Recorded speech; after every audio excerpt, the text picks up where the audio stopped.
Hello everyone, today we talk about Illyrian helmets and armor in general. So to add up a little bit, it can sound a pretty specific topic, and also I admit that I'm no expert about it, but I still think it's interesting to discuss, to try at least to shed a bit of light on these topics in a general comprehensive perspective about ancient warfare, and in this case of the people of the Illyrians. The Illyrians are very fascinating people, just like every other people, we can say, but they have their own space in ancient history as this cluster of tribes, essentially, that were more or less considered as a unitary people with a common ethnicity and culture, broadly meant, and we lived practically at the outskirts of the Greek, let's say the Hellenic or the Hellenized world. In part they grew Hellenized in part, not that they became like the Greeks indeed, but they, as most peoples of the Mediterranean, they definitely had an Hellenic influx, and they dwelled into the reliefs, the volcanic reliefs of the southern Balkans, or at least in these areas south of the Danube, that was inhabited also by other populations.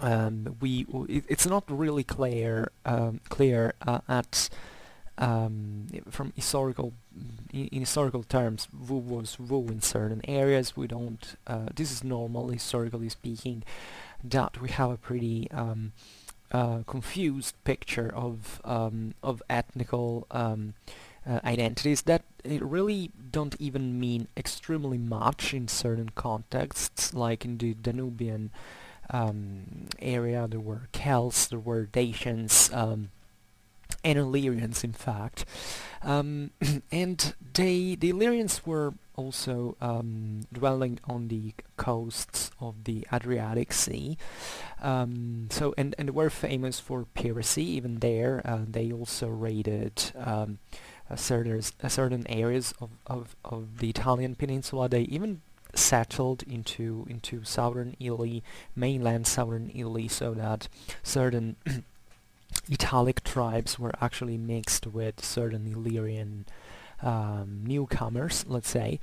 They were also seemingly akin to the Thracians. They had definitely a great influence also in shaping the Macedonian identity. You know that characters like Philip II or Alexander III, better known as the Great, were Macedonians, and as such they were Hellenized. They spoke Greek. They had definitely had a great influx of the Hellenic world proper, being strongly connected with them. But ethnically speaking, the Macedonians were substantially Illyrian or Thraco-Illyrian, and with only minor elements of Hellenic origin. Also about this we don't know excessively much, but the Illyrian history is quite important also in the history of ancient Macedonia. The Epirus, for instance, was that was strongly tied with Macedonia, even with dynastic ties, was a essentially an Illyrian Hellenized land where there were certain Hellenic polis on the coasts, and the hinterland was populated by these Illyrian tribes that eventually intermingled, and they blended with these populations, and Epirus has also a very interesting history. We're not covering it now, but just to give a little bit of context. And the Illyrians were like really most of the peoples, actually, as the average people of Europe at that time, with the exception of the the Greeks and the Hellenic kingdoms, the Hellenistic kingdoms, and eventually of the Romans, essentially tribesmen. Also, the Hellenes and the Romans emerged from a tribal context, originally speaking. The Romans more than the Greeks, but what it is important is in military, under a military point of view, is that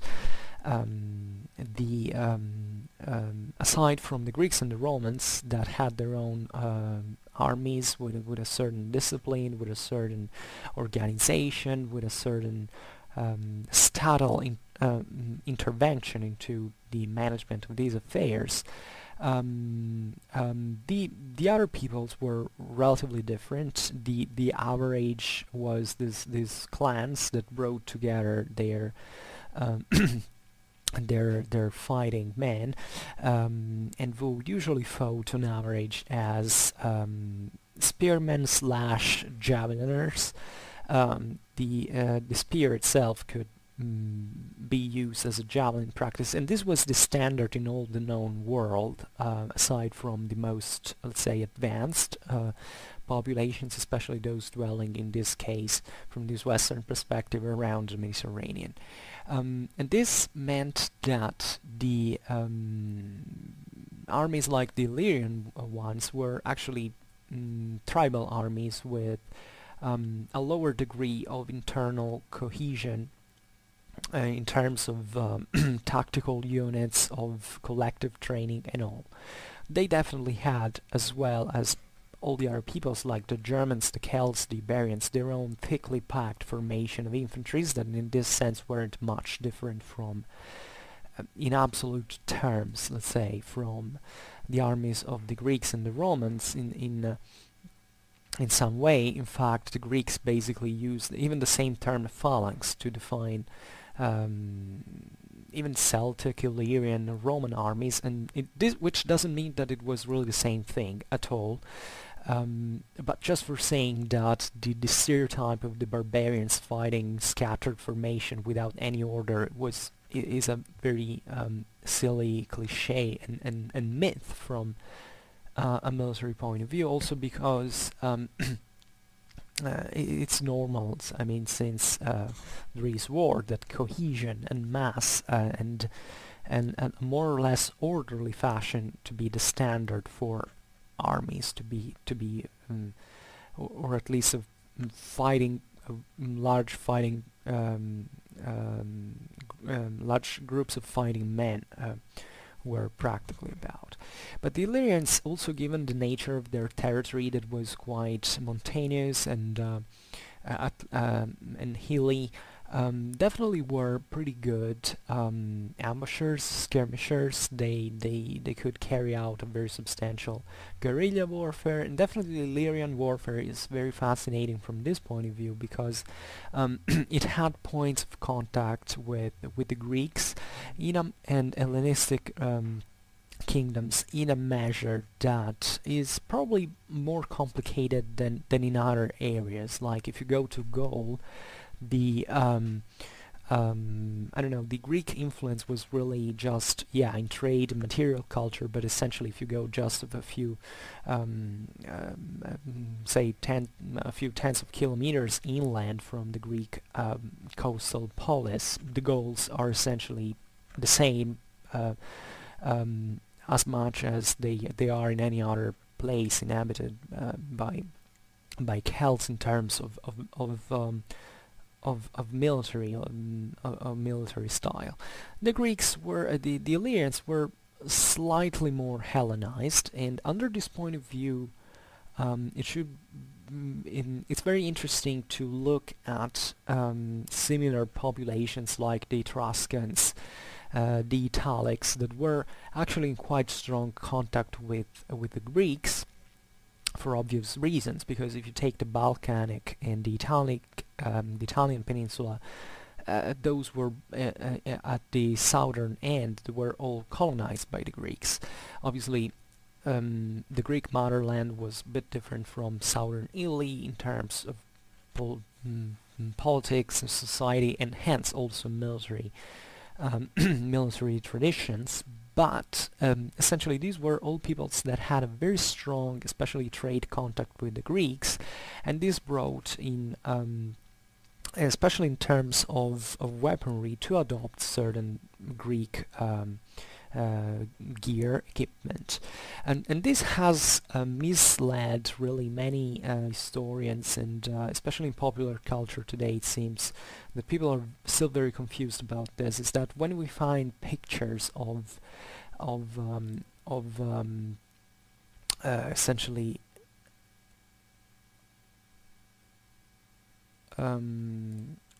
yeah, I thought I was not recording. Sorry, I stopped, I freaked out. I was saying that when they say they see, I don't know, let's say an Illyrian guy, as we will be seeing today, with a Greek helmet or shield, or something that is, however, blatantly of Greek influence, but this is true also for the Etruscans, for the Italics, and for all other peoples, including the Carthaginians, the Iberians, that at a certain point did adopt certain Hellenic equipment, military equipment, that this equated to basically the perfect imitation of the Greek warfare in style and tactics. Like if you see a guy with an oplon, and you think that that's essentially that's where the hoplites actually take the name, right? So it was the shield, distinctive shield of the hoplite.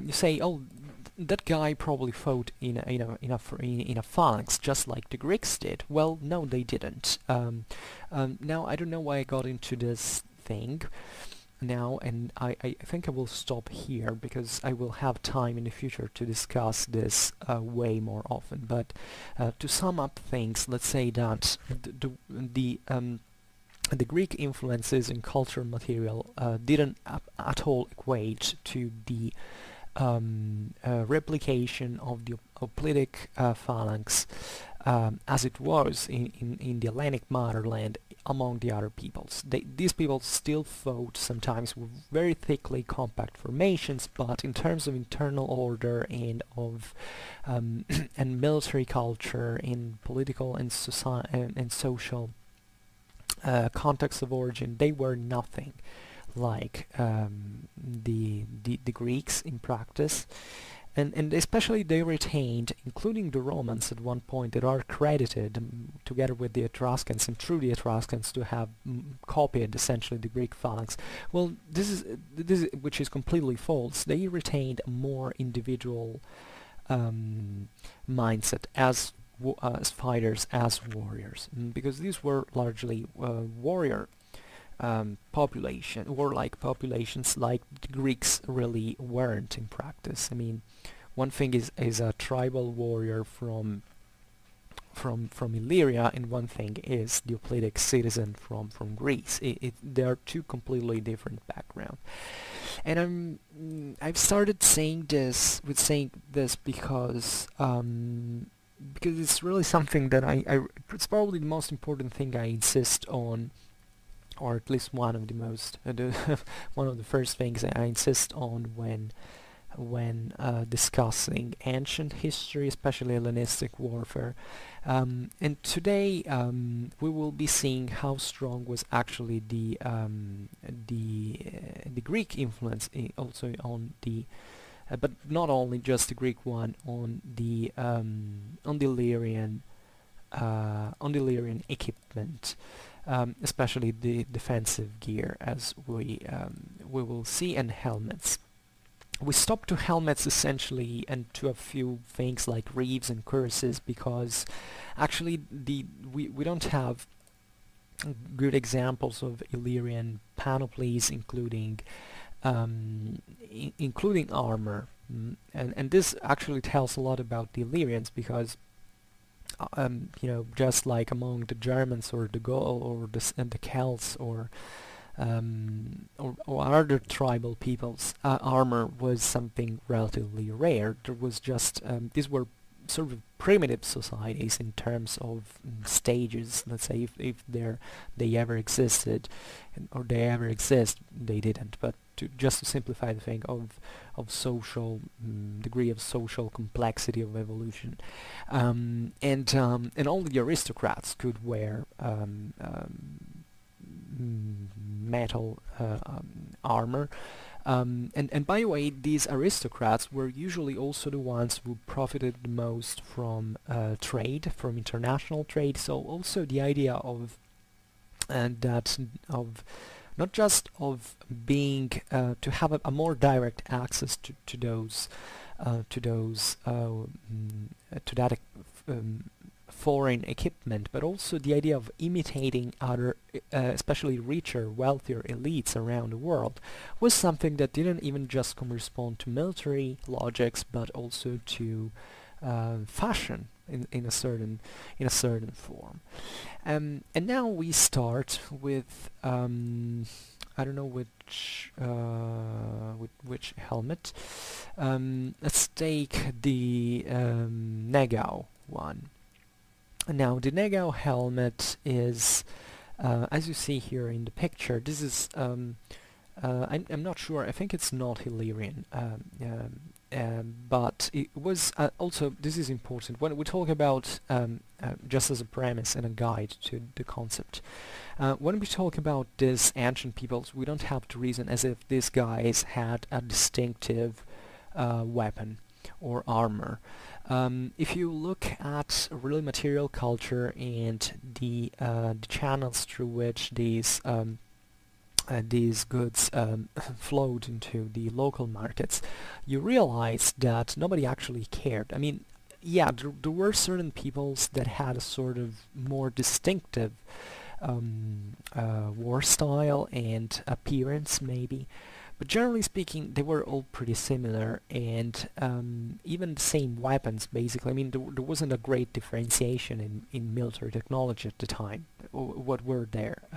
Lances, javelins, daggers, swords, shields, and helmets, and cuirasses, and that's it. Yeah, you could use a bow to have certain particular styles, but all it got down really to those specialties practically, and basically, especially in the tribal contexts, these guys use essentially the same gear, which was for the average tribal warrior of the ancient world a javelin slash a spear slash javelin, usually a small shield or maybe a larger one but without too many pretenses, a dagger, and very often very light, if not any other form of no other form of armor in practice, which was extremely expensive. And I mean, it was only the Romans with the statal machine and enormous wealth that they had that eventually had the legionnaires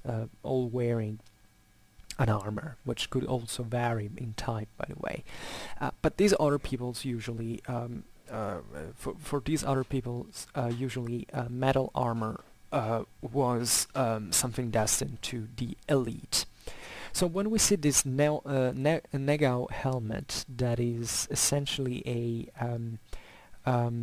it's a set of 26 bronze helmets, 30 of which are preserved, that date to between the 5th and 4th century BC, that were found at the beginning of the 19th century in a cache in Sienjak. I'm not sure whether I pronounce it correctly, which is in today's Slovenia. Negao is basically the the German name, because at the time this place was into the Habsburg Empire. It's Negova in Slovenian today.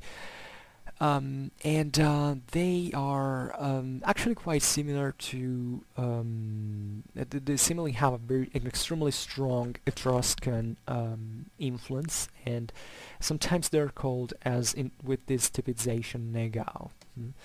And there is actually a great variety of these helms spread all over Europe.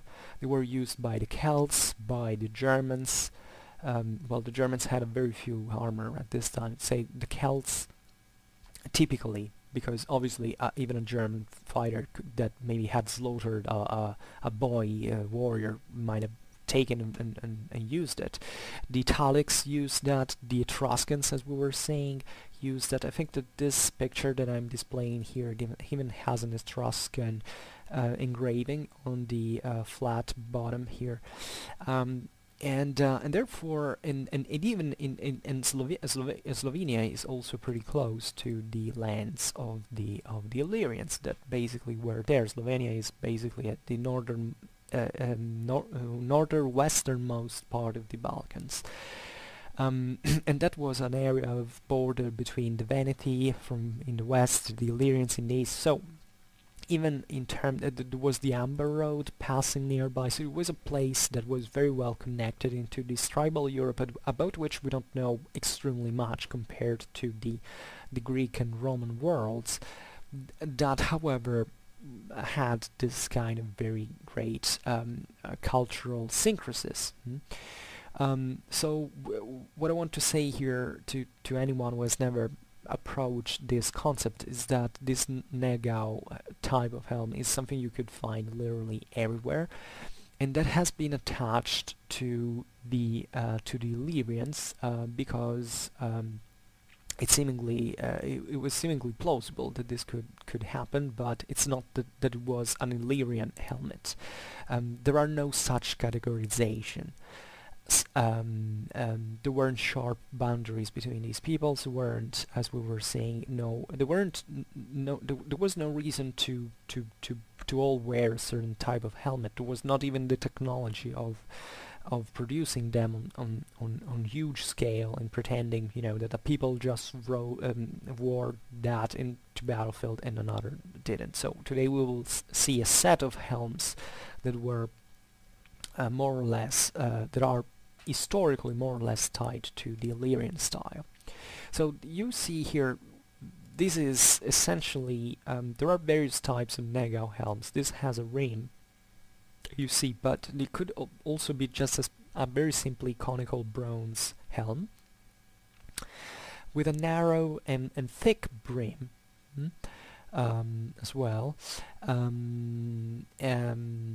it could be more round, as I was saying now. It could definitely lodge a crest sometimes, and usually it's more tied to northern Italy and Etruria. So this is really the area of greater expansion, which, as we were saying, we're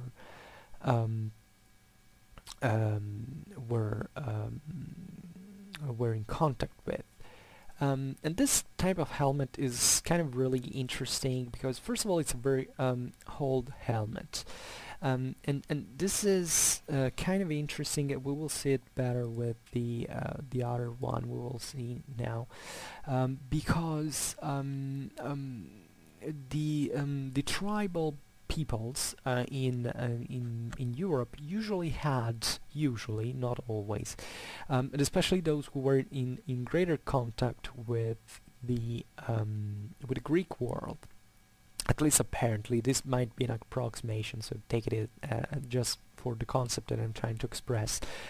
Were really, it's as if, the Greek world was perceived as the advanced one from an Illyrian perspective. The Illyrians, as we said, were poorer, were more tribal and all. So the Greeks eventually, in spite of, I'm saying the Greeks, but here you understand we are in Hellenistic times. We're also talking about the Macedonians and all their successors. So the Greek-speaking powers, and say, were at the vanguard in terms of military equipment before the rise of the Romans, who also partly adopted their own styles. And therefore what you could see is that while in the Greek world there was usually the best up-to-date equipment, these peoples who dwelled at the limits at the edges of this world usually still wore into battle older helms, like this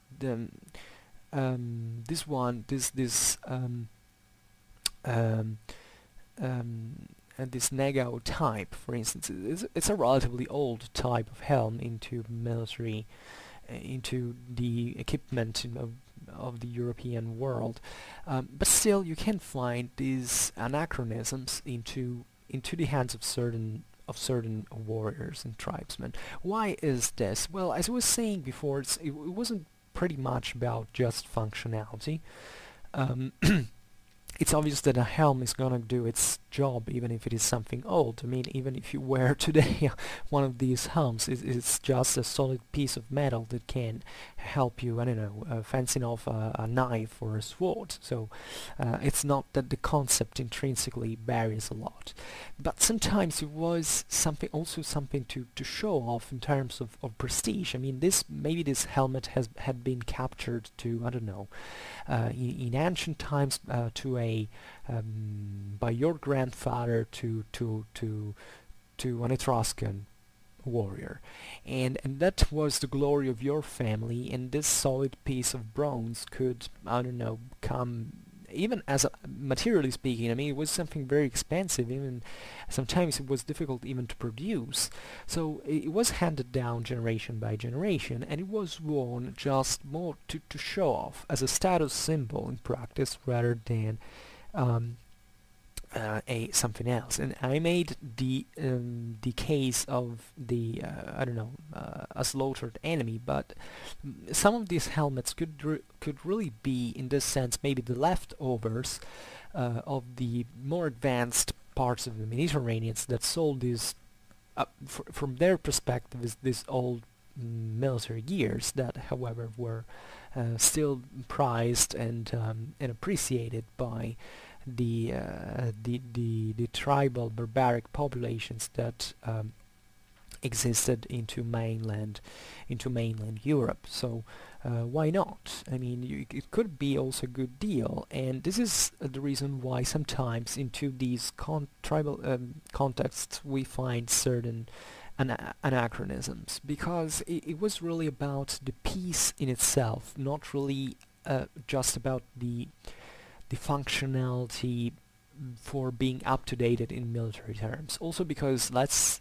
say, plain and simple, military technology at this time wasn't advancing at a pace that could really be felt as substantial. I mean, if you it's not that you won a war because you had a kind of helmet that different from another. It was really about your political and social organizations, your resources, and all this stuff. So these were details in practice, and as such we have to understand them under the light of these people's mindset more than more than anything else, and relations that sometimes escape even the simply military one. So I thought it was interesting to start off with this. And wait a second, because I'm signing the moment in which I'm changing picture, because I have eventually to. Then we pass to a more iconic helmet, that is this one stereotypically attached to the Illyrians. This is, I think in most pictures and representations of Illyrians, this is what this pops out. And this is actually a kind of helmet style that is very similar to the so-called Corinthian helmets that were worn by the ancient, by the classical Greek hoplites, especially the very archaic ones, that were, however, slightly different here. They were, those ones, especially the most primitive ones, were created, they have a very simple way of making them, because basically they're just one piece of bronze that is shaped into a fine, and this is a relatively lighter version that basically differs from first of all, these cheek guards that, as you can see, they're very prolonged into downwards and even forwards if you really look at it. Then you have also, you don't have a nasal defense, which I think, however, could have been placed. I don't even know if here you can see some traces of maybe something. It could also be worn as a crest, and especially from the Corinthian type, of the older Corinthian type, you see that the neck guard in the rear is relatively shorter, yet still present. Now, obviously, this kind of helmet could also vary. Also in here, I'm showing you these pictures as prototypes, but there was no thing like standardization in modern terms at the time. I mean, every helmet was produced, even if in series by the same smith, as practically a piece of its own. Surely the ways of producing them was pretty similar, especially for these simpler ones that required less work in practice, but you can find consistent variation within the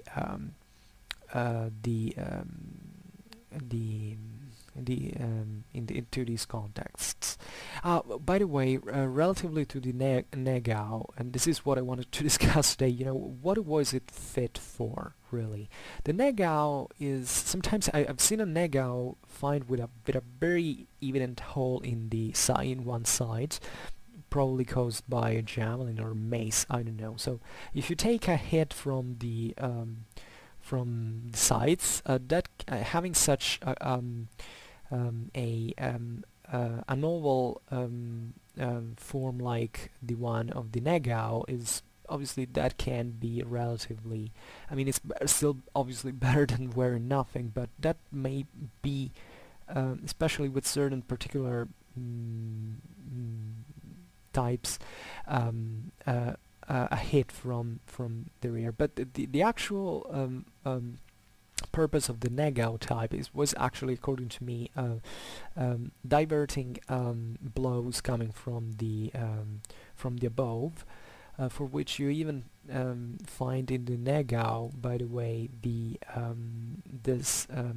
here I changed picture, but just think about what the Negao is, to this shrinking of the diameter close to the large rim at the base. That was probably meant to basically to make blows really entering to that shape and being blocked by the rim there, so to divert definitely the hit from your face, from which obviously also the broad strong rim was conceived for. So a pretty standard concept that you find in many other helms. These helmets instead that are normally called Illyrian because seemingly, I don't know, they appear, I believe, in certain representations, or they have been found, I don't know right now, I don't remember.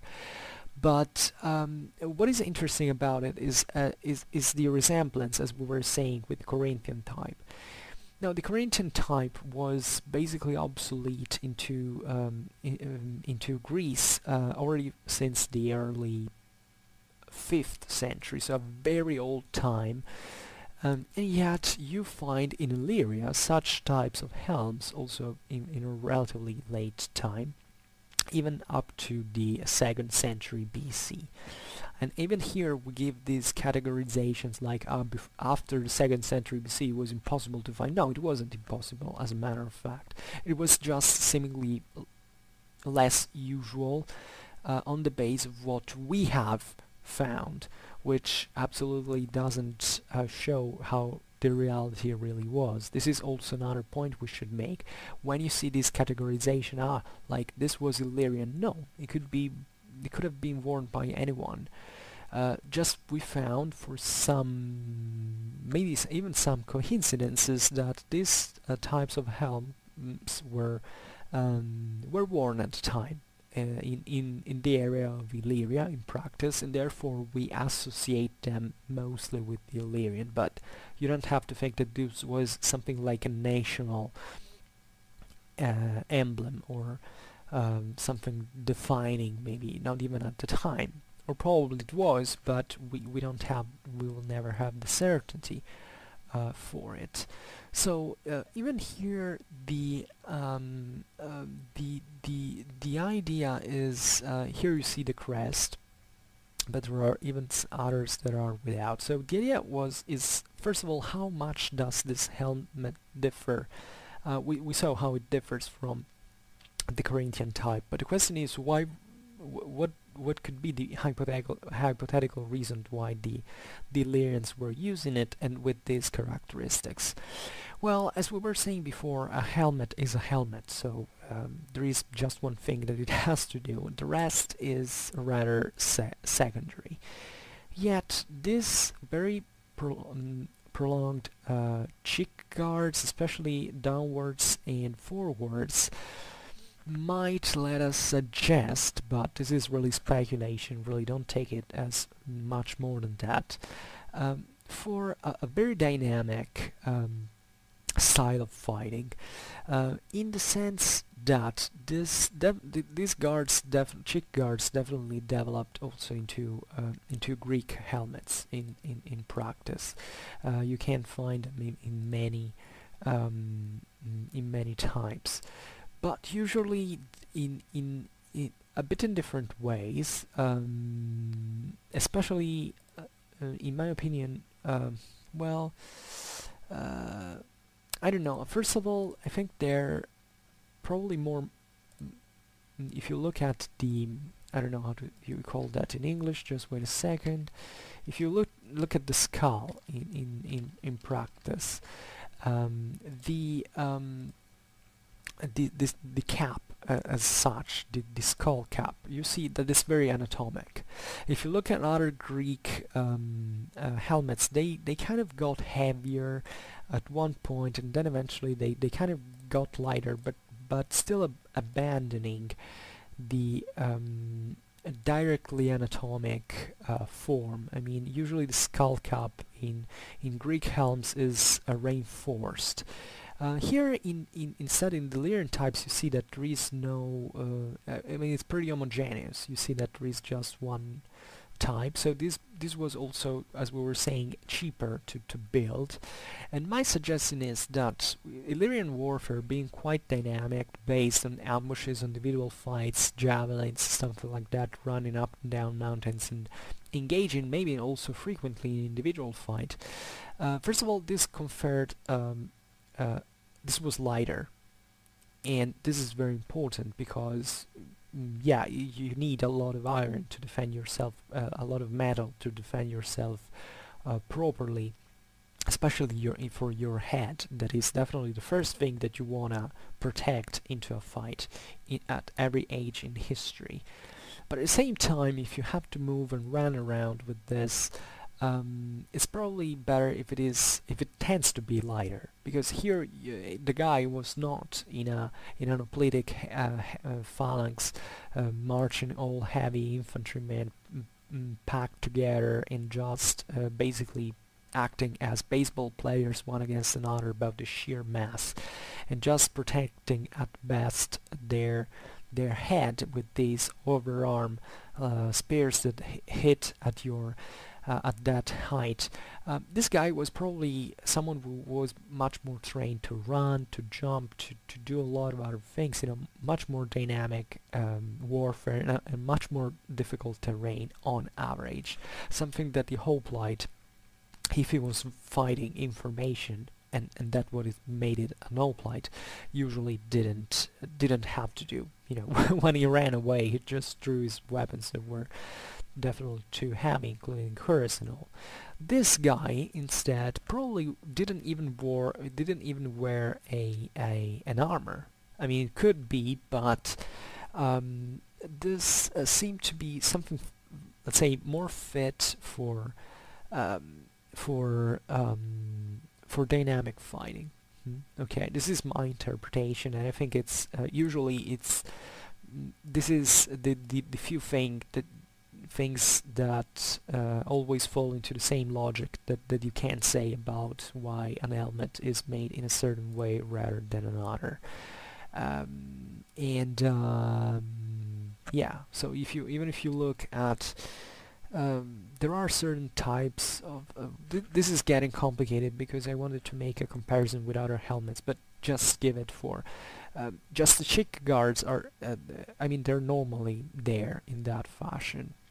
What I was trying to suggest is maybe they're so long because the fighting is more dynamic, and therefore there are multiple angles from which the blow can arrive.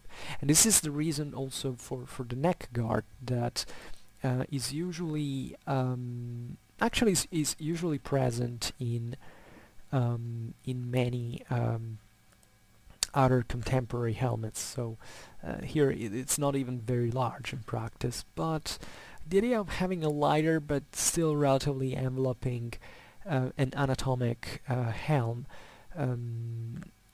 without too much weighting and other reinforces on it, it kind of sounds fitting to a warfare like the Illyrian one. Then I'm pretty sure that there have been Illyrian warriors who wore the heavier or more elaborated types of Corinthian helmets that maybe, I don't know, they took from a slaughtered Greek enemy when they were engaged as mercenaries or stuff like that. But seemingly this was a type associated with Illyria, maybe for this reason, as we were saying. Then we pass to another type that is, I don't know how you visualize this, but I've seen reconstructions of it that are I think interesting, because this is the so-called Martea type, if I'm not wrong. Yes. This Martea type is essentially a weaker form of helm. When you there were certain things like this. It's more of a helmet than a helm. It's really lighter than ones we have seen before. So even here, probably it's not a surprise that it was something relatively common among the Illyrians.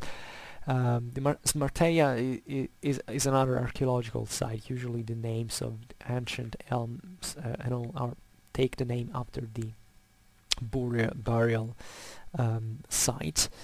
And this was essentially relatively weak, but it was reinforced with metal studs and plates. The studs here in the picture are not extremely evident. You can just see the one at the top, and they were I've seen certain reconstructions, and I don't know why they make it a bit more spiky. And this is also something relatively interesting to it, because giving a blow with your head against an enemy and having a spike on your helm is really something. It's really something that can hurt pretty badly, which reinforces probably the idea of very dynamic fights of light guys who didn't need a lot of weight on, but that maybe needed something that could protect them, but even be used actively as a weapon in itself. I don't know. Think about the Romans that used the boss of the shield even to hit on someone's teeth or skull. I mean, giving a head. Think about war horses. War horses were wearing sometimes head protection with spikes, because war horses do give blows with a head, and very strong ones. So I don't want to stress this so much, but it's possible that this kind of helmet with spikes Could be even something very dangerous to be around with if it was worn by an enemy, because it could mean that he could throw blow at you, and by the way, at the height of your head, if you are both standing on the same ground especially.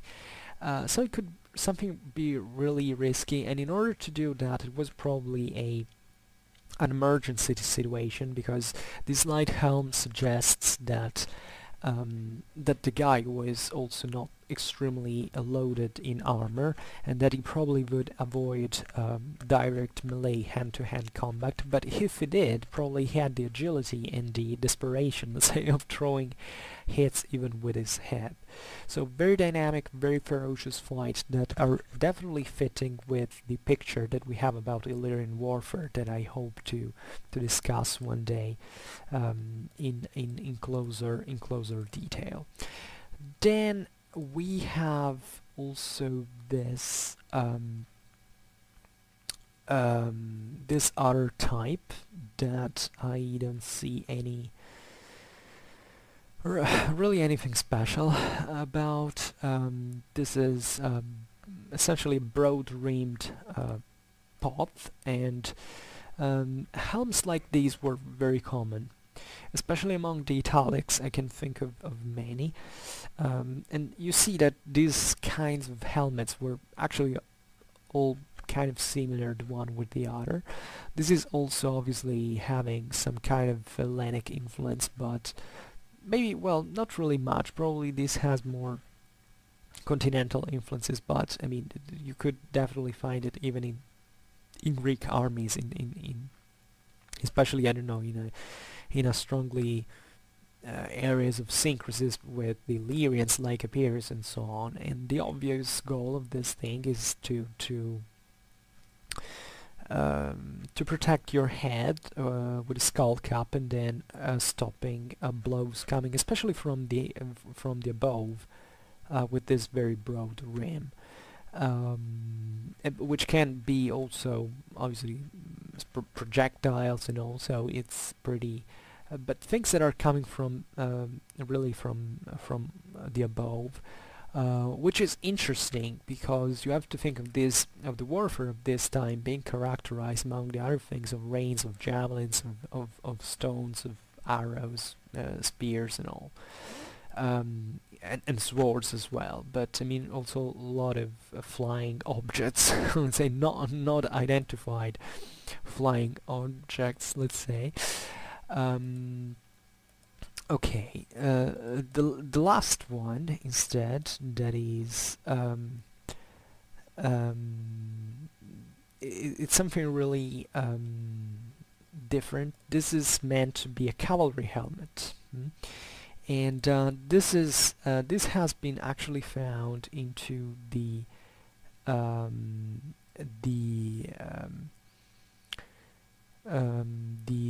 grave of an Illyrian king. You know that Illyrian kings were substantially there wasn't a king of Illyria. There were all chieftains who had a control over certain tribes, at least. The Illyrians were never unified as such, at least politically. Wasn't really achievable, and this is interesting because this comes from later times, and this is a Macedonian type helmet, and it was found into the lake of Crida, not surprisingly at the Illyrian Macedonian frontier, and it has an inscription with that you can read here in the picture, of the Illyrian king Monunius. That was a 3rd century Illyrian chieftain, and it has essentially a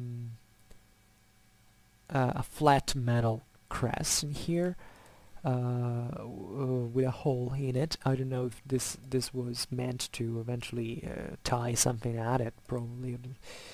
Or it was how the crest was practically put in here, and it's riveted. You can see the rivets here of the crest attached to the skull cap. And helms like these were also in use among the Romans. As we were saying, these were cavalry helmets, so they had even a certain more greater stylish form. You can see that they're apparently, obviously, were very good pieces, but they're a bit more fashionable. They were useful, but also they were meant to make the guy look good in practice. They probably had, compared to the others, well, I can say probably not, probably a bit more visual, in the sense that this looks like a relatively less enveloping small skull cap. And visual for cavalry was decently important, but you can argue on whether it was more or less than for infantry. Infantry being more static usually, probably tended to achieve more protection. Cavalry was instead much more concerned about movements, about looking at the spaces in a few times, so why not even this interpretation? And this is interesting because it proves, as in the Roman case, that several peoples of the Mediterranean eventually began to adopt these helms. Like the Romans began probably to use these things when they went campaigning and fighting against the Hellenistic kingdoms in Greece, and stationing there, even Asia Minor and all. These are things you can find practically everywhere into the Hellenistic world. And it also looks pretty good, I must say. It's kind of nice. And